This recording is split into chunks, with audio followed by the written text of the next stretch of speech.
This is the Allied Rivals once again, and if you haven't known, Aaron Rodgers is still on the Packers.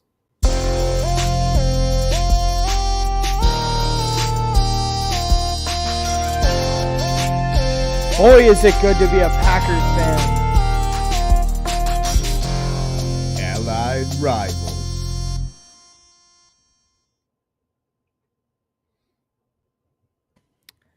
Hello, everyone. This is the Allied Rivals. Caleb Hi. Diego already here. Yes, sir. And boy, we're hyped too. I don't know if AJ's as hyped as I am because Probably Khalil not. Mack Probably is not. bolting up. And Yep. we got Davante Adams and Aaron Rodgers staying with the pack.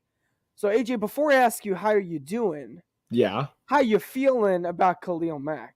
I'm unsurprised. I'll say that. And the Bears are really just, it's clear to me we're in rebuild mode, which I don't mind.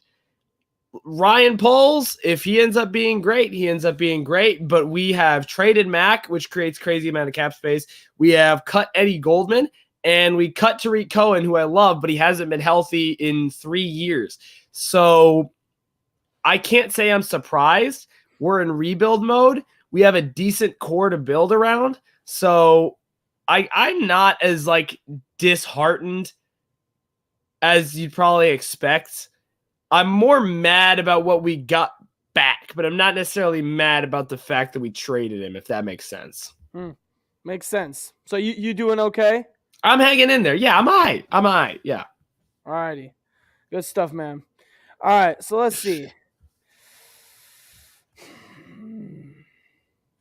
Why don't we just get right into it? Why We got not? a lot Let's go. to talk about. Let's Should we start go. with the franchise tags? Those were the ones that came first. Probably start with those. I think so. All right, we had a bunch of franchise tags. The biggest one, my Packers, Davante Adams. I kind of expected it. mil. AJ, Yeah. I don't know if you expected it as much because you were thinking, we're signing Rodgers. How are we going to have room for all this? But we did it anyway, and we're creating, and we're going to be paying that a little bit of luxury tax from the salary cap. But that's okay because the Packers are sending out more shares so that we can pay that luxury tax. That's We not are doing- how it works. That's We'll be not how it fine. works. That's how the NBA works. We'll be Thanks, fine. Caleb Diego. Appreciate it. I got you, bro. I got you, dude. Yeah, the Packers right now, they're still sitting $45 million over the cap. So they're going to have to do some restructuring and some cuts very soon. But yeah, Aaron Rodgers, biggest contract in NFL history, 4 years, $200 million, and that $50 million a year, 153 of it guaranteed. And then on the other side, Davante Adams led the franchise tags, $20 million, biggest franchise tag out of them all right now. Yeah, they do what they did to have to keep the core together. They're probably going to lose some backup pieces somewhere, but in terms of people under contract, you still got Cesarius, you still got Jair Alexander. Rodgers is going to be huge. So this is it's basically an all or nothing run right here, essentially. I mean, they did what they have to do, and we'll see what happens. Go from there. All right. David Njoku. That one shocked me, dude. I was so surprised. I've always known his ceiling was there. He's just been injured his entire career. But even last year, 500 yards, couple touchdowns. We're gonna tag him for 10 mil. Is he a tight end or a wide receiver? Tight end. Because I think he's listed as tight end, but then I saw something that was he might be playing wide receiver. Nah, he's a tight for end. wide receiver, and I'm He's a tight end. He's a big boy. Yeah, he's a tight end through and through. But yeah, I was a Tight little end. shocked too. Yeah, He's never bad, but right. He's just been injured. That's it. he's injured. His route running isn't necessarily what you would consider nasty. So he's not getting all the throws from Baker Mayfield and everything. But right. I was a little bit shocked about how much. Yeah, they gave him.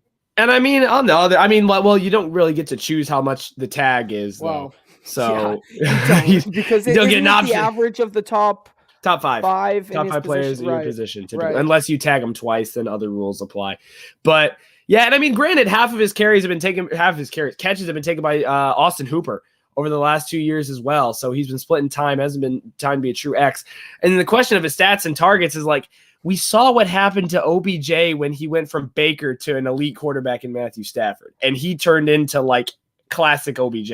So like Njoku's skill level is still unknown. He's like a 5-year vet, and we still don't know where he is. Yeah. Let's hope he stays healthy this year. Yeah, for sure. Speaking of tight ends, though, Schultz and Goseki completely earned their franchise tags this year. They're earning that money.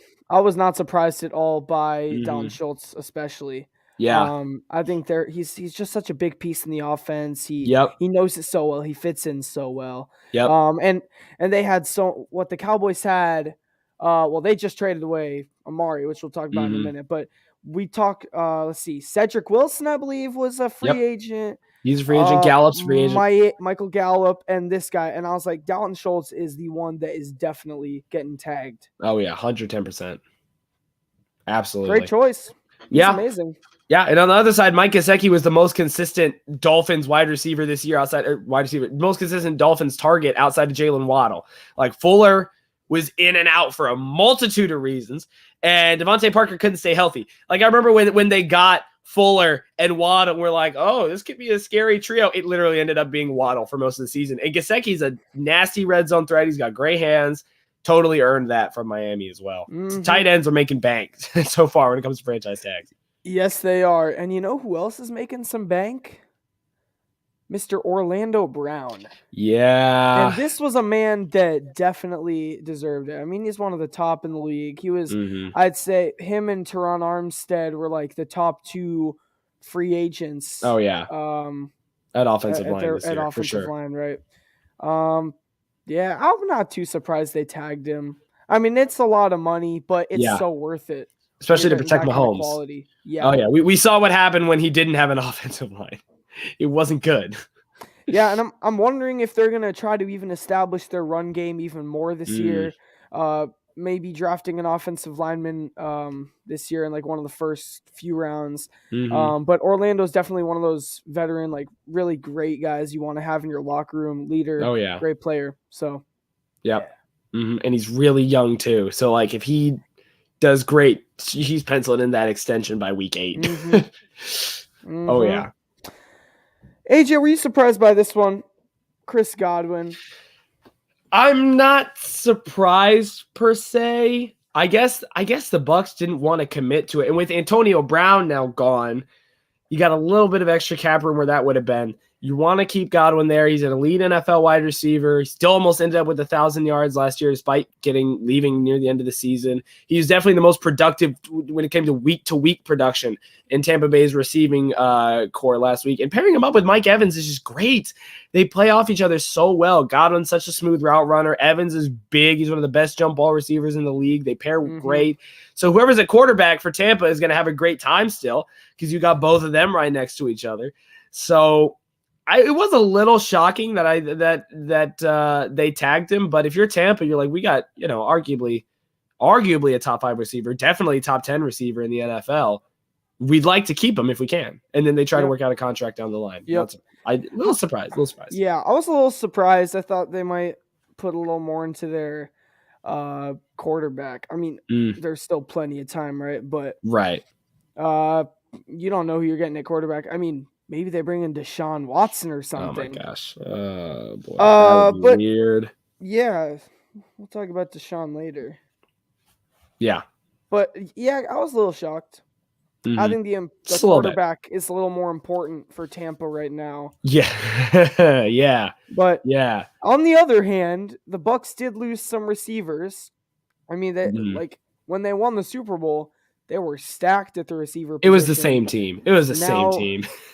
Now they're a little diminished in there. But have I missed any? I think did we talk about Jesse Bates? Jesse Bates got tagged by those are the only 2. Jesse Bates, Cincinnati, huge part of the defense last year. One of the bright spots on the defense. And then Cam Robinson with the Jaguars. They want to protect Trevor Lawrence for at least one more season. Nice, solid. Well, I just real quick, I like Jesse Bates. He's young. Yeah. He's pretty quick. I think he has good vision. So I like to see him tagged. I think that was good.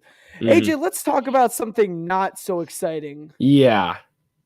Calvin Ridley is suspended for the whole 2022 season for wagering on I don't know what game, but like $1,500 or something like that. Yeah, and he bet on the Falcons. Injured, to his point, and he was injured, and so like he's not even playing in the game or anything, and it's like. Yeah, well, it wasn't that he was it wasn't that he was injured. It was that he was taking personal time off for mental health. Is what it was. He wasn't playing. Yeah. He wasn't playing. Right. I know why. Roger Goodell. I know why Calvin Ridley is being suspended. But AJ, we were talking about this earlier, and you pointed out guys have used their helmets as weapons in games and get suspended for 4 weeks for a couple games. Yeah. Right. I think it wasn't long. I think it was 2 to 4. I think this is stretching it a little bit. I don't know if this is a problem with just this one, because you can't gamble on games. I don't care what team you're on, and it's a far cry from what we saw before. Like baseball, you gamble on games, you're out of the league. Period. Like you're just gone. NFL, it's like it was $1,500. You weren't even playing on the team. It's a year. I don't know though, like especially coming off of the Myles Garrett stuff and all the Deshawn Watson accusations, all this other stuff, it seems a little weird that this is a year and a lot of other things like PEDs will be 4 to 8 weeks and it's not an entire year. Mm-hmm. And it's like, so what are we placing as the longest thing for suspension here? So not saying that Ridley didn't deserve it for gambling on football, but there's the disparity between different suspensions is a little weird. And also, I'm sorry, just the amount of DraftKings and FanDuel and Caesar Sportsbooks commercials. I mean, it's when you can't play. I mean, in NFL, like every NFL game, what kind of advertisements are you seeing? Okay, I get it. Like you said, baseball, if you used to bet, sometimes they'd put you out for a whole year even. You're done. Baseball, you bet you're done.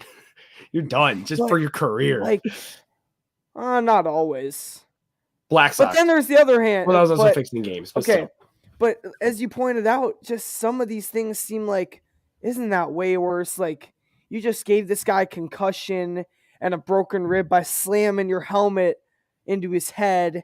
And I think that is worthy of a worse suspension than gambling. While not playing for your own team, right? So yeah, okay, whatever. Anyway, clears the Falcons with some cap room this year and makes a problem for him next year. Yes, it does. And another a more happy note: Deshawn Watson is good. Yeah. Which, if he is good, congratulations. If he's 100% innocent, I'm very happy that the truth came out. And that's what the judge is saying. So I'm like, if that's the truth, that's the truth. It's just not a great look when you get sued by 22 people and 8 of them take you to court. Like, this is going to be, it's really interesting. As soon as the news came out, it's like every NFL team just stopped trade calling. The day after they hear he's acquitted, the Panthers are like, we're making a trade here. We're throwing in Christian McCaffrey. Like, we've heard all the rumors and everything. I don't know. I mean, congratulate if it's true, if it's 100% true, I'm very happy the truth came out, and that's what I'll leave it at. That's what I'll leave it at. I don't think there's much more to say. Where do you think he goes? I'll say that. Well, there is that. Where do you think Deshaun goes, though? I would love to see him go to the Buccaneers. I think that'd be nuts. Yeah, you would make them really good. I mean, that would be a definite improvement over the Texans. I mean, I was thinking Broncos before Russ was traded. I'll say Buccaneers. Probably won't happen, but yeah. With that. I say Colts. I think that'd be great. Oh yeah. I think that'd be really great. Wait, no. The Texans won't trade him within their division. I was like, why does that sound so wrong? Because it's within the division, right? Right. Pittsburgh makes logical sense, but I don't think he'd fit with Mike Tomlin's whole team philosophy or whatever. I don't know. Yeah. I mean, Carolina would just kind of be funny. They traded for Sam Darnold and then I was thinking that. Yeah. They're making an offer. Yeah. They're making an offer. All right. Well, AJ, I just mentioned it. Russell Wilson is now a Bronco. Golly. And this is dude, this is the biggest trade ever, I think. Okay, let me this is the biggest trade in NFL history. Do you want me to history. read or you want to read this thing? You go ahead. All right. So, Okay, so Seattle you read it. Traded Okay. Denver from Seattle. Okay. All right. Yeah, go ahead. You want me to read it? You got it. Got Want it. me to read You got it. All right. So Seattle traded Russell Wilson and a 4th-round pick to Denver. Denver traded to Seattle a 2023 first-round pick, a 2022 first-round pick, 2023 second-round pick, a 2022 second-round pick, a 2022 5th-round pick, Drew Lock, Noah Fant, and Shelby Harris. That is 8 pieces for Russell Wilson. 3 players, 5 draft picks. That's the biggest trade in NFL history since Herschel Walker. That is the biggest trade in NFL history. That's crazy. I really wish I had been in those talks with Seattle where they're like about to do the trade and like, throw in a 5th-round pick and we'll do it. you know what I'm saying? Like, not quite enough. Okay. This is so confusing because I could see this going 2 completely opposite directions. Yeah. Russell Wilson could finally win an MVP with the Broncos and get to a Super Bowl again. Would it be his 3rd? 3rd. It would be his 3rd appearance. Right. That could totally happen, and I'm not saying it won't. I'm not saying it will. But on the other hand, it could be a total, like, that the Seahawks got the total better of this trade. Because they just received so much. I mean, okay, Drew Lock is not going to be a franchise quarterback. Right. They're going to have to do something within the next couple years. They're in rebuild mode. Mm-hmm. Okay, Noah Fant's a good tight end. Shelby Harris, but as I said, rebuild mode. They just got 4 first and second round picks and then a 5th round pick within the next 2 years. So you got it. You're going to get a quarterback in there. You're going to get a wide receiver in there. Maybe a running back, but you're definitely going to spruce up that defense a little bit. And Seahawks will not be having a lot of salary cap issues, I believe. They're good. The next 5 years or so. Yeah, they'll be okay. I think that the Seahawks won this one. Interesting. I keep thinking about it, and I don't know. Like when I think about the Rams, right? When they traded for Stafford, I was like, "Oh, they're in win now mode." I mean, they're kind of perpetually in win now mode. But like they traded for Stafford, and I'm like, "Okay, boom, Super Bowl contenders instantly." Right? That was what I said at the beginning of the season. That's why I have to pay up however much to get a Stafford jersey. Now, when Wilson gets traded to Denver, I'm like, "Is that a win now thing? Like, are they Super Bowl contenders?" Like, I think Jerry Jeudy's gonna have a big year. Like, we see how Wilson uses his receivers. He's an elite quarterback. And compared to Teddy Bridgewater and Drew Lock, he is leagues ahead of them. No offense to the other two, but he is leagues ahead of them. And so when I look at Jeudy, Sutton, KJ Hamler, like all them, that's a really good trio that Wilson's going to have a lot of connections with. Sure, he loses Noah Fant, but unfortunately, I would know because he was on my fantasy team. Noah Fant's only in there for like 8 weeks out of the year anyway, right? Because he just has ankle problems. Unfortunately for him. Love Noah Fant otherwise. Great player. Love him.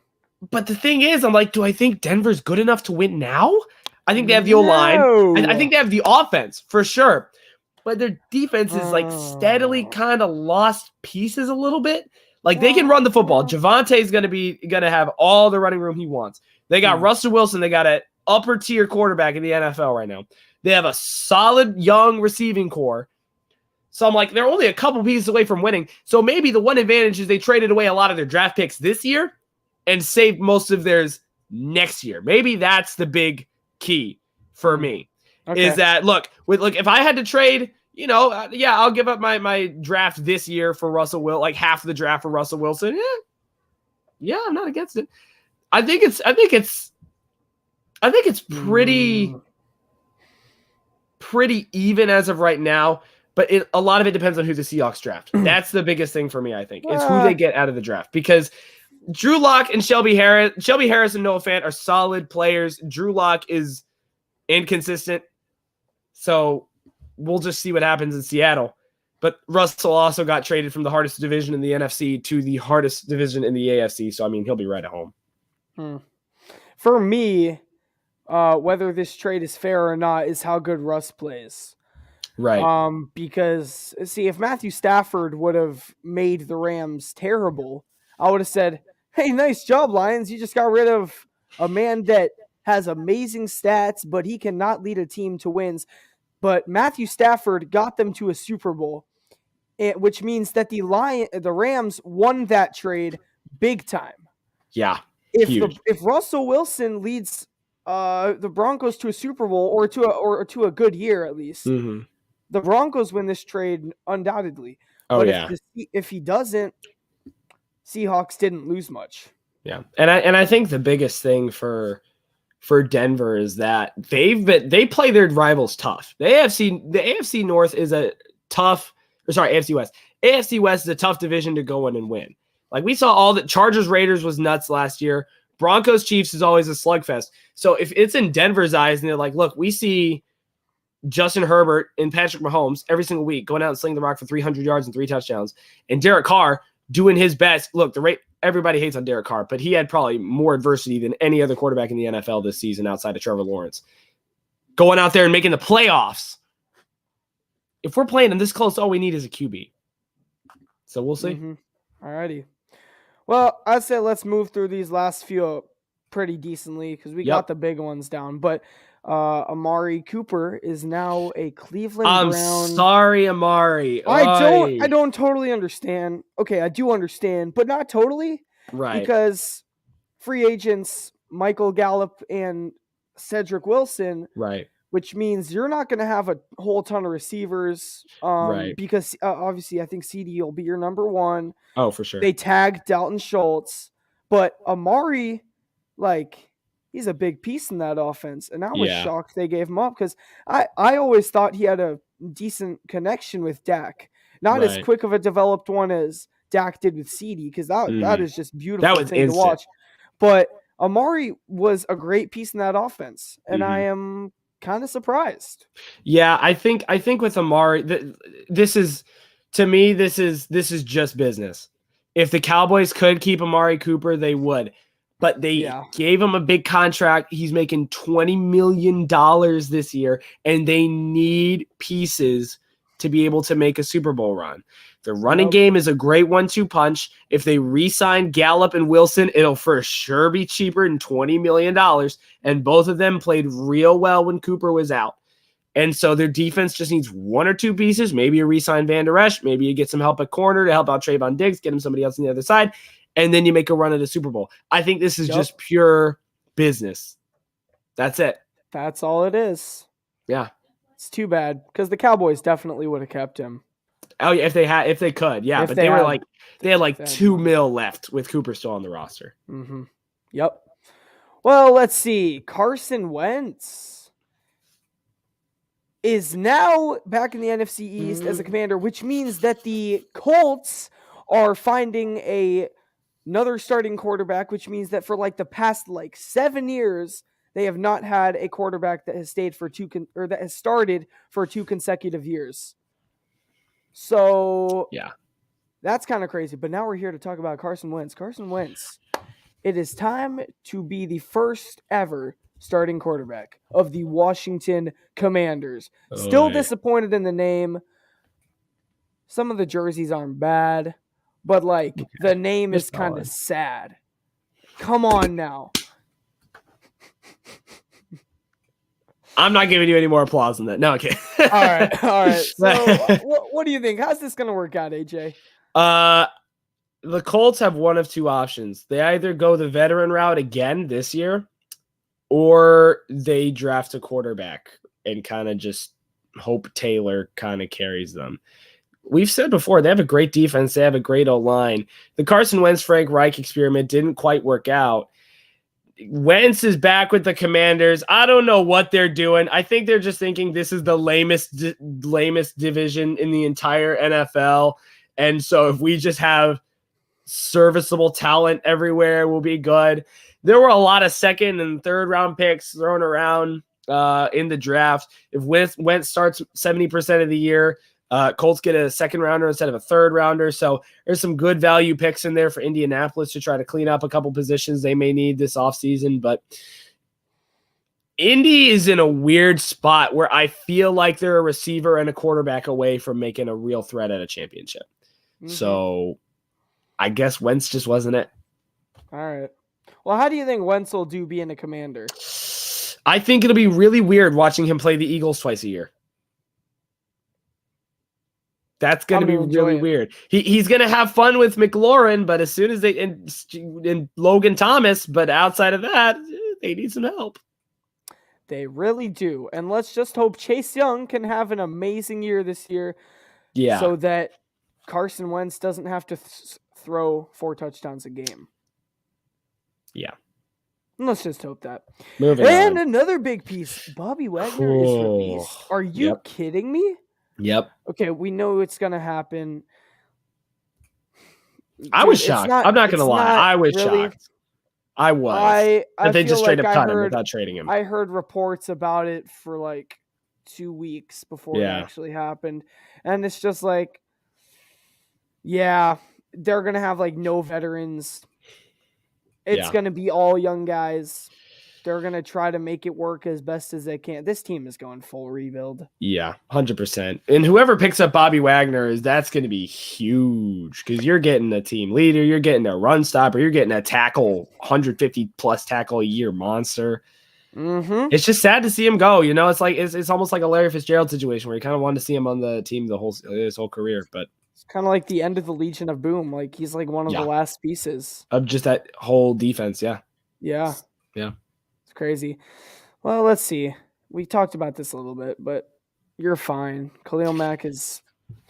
I think the thing I'm most upset about is we traded 2 first-round draft picks. We have $141 million, and we're getting back a 6th and a 2nd. Now that 2nd round is could be valuable. Whoever the 6 is, we get the 6. That's great. It's just like I wish we could have gotten more for him. This was PFF's highest graded edge rusher in 2020, 2021. And last year, he just couldn't stay healthy, unfortunately. And someone brought up the point, I can't remember who it was. Someone brought up the point that when we signed Khalil Mack, we were giving him a contract that was worthy of Aaron Donald. That's what you needed him to be. And statistically, he was that when it comes to like just pure PFF wise. Oh yes, efficiency, pressures, all that. Yeah. But when it came to health, just wasn't all there. Didn't work. It's unfortunate, but this may be the first Bears team to focus on offense instead of defense, and I don't know how it's going to be weird. I was just going to say that. Packers are going to have maybe have some competitors as far as offense because we got Aaron Rodgers, and we signed him for – actually, we don't exactly know how much because Aaron Rodgers said the reports aren't accurate. But as far as we know, Aaron Rodgers is guaranteed $150 million or so for 3 years. 153, which is the highest paid. 4 years. For 4, I thought it was 200. 4 years, $200 million. And that is the biggest signing in NFL history as far as money goes. So let's go. Packers are going to be paying some of that luxury tax unless we cut both Devondre Campbell and Zadarius Smith right now. That's not how it works. You need to get under the cap. You can't just pay luxury tax and get out of it. You got to get under the cap. But so they're gonna have to shove contracts down or cut people. Well, I'm hoping we don't have to cut both Zadarius and Devondre Campbell, but there have been rumors of that. Really? For Zadarius? Yeah, there's been more of Zadarius than Devondre. He is making like the 3rd most money on the team. That's crazy. Yep. Well, guys, this has been the Allied Rivals. Look forward to another NFL free agency review once all of this is done and everything is dandy. Yep. But even better than that, look forward to our March Madness bracket. We're going to be sending out a link for that real soon. I think as many people as want can join it, right? As far as we know. Yep. We had a bunch of people last year. Let's do it again. Yeah, let's do it again. Make it hype. So thank you, Caleb Diego, for commenting. It's my boy. We'll see you guys next time on the one and only Allied Rivals podcast. Adios.